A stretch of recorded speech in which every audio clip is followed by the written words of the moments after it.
গোলমাল একদম পছন্দ নয়, শীত কাতর এবং দুধ খেলে একেবারেই সহ্য হয় না।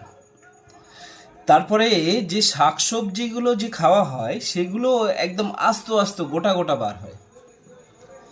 এরকম যদি কোনো পেশেন্ট আপনারা পান, খাদ্য খাবার একদম হজম হয় না, দুধ একদম পছন্দ নয়, একটু ঠান্ডা কাতর, মেজাজ খুব খিটখিটে, গান বাজনা পছন্দ করে না, একদম মন মরা হয়ে থাকে সব সময়, সেই ব্যক্তিকে একটাবার নেট্রাম কার্ড 200 এই ওষুধটি 200 পাওয়ারের খাওয়ান।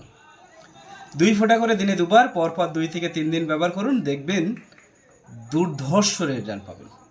এবং গ্যাস থেকে শুরু করে ওনার যে উইকনেস, মনের যে শান্তির অভাব, সেগুলো দেখবেন আবার কাম ব্যাক করছে, ফিরে আসছে। তো এরকম ভিডিও যদি প্রয়োজন মনে করেন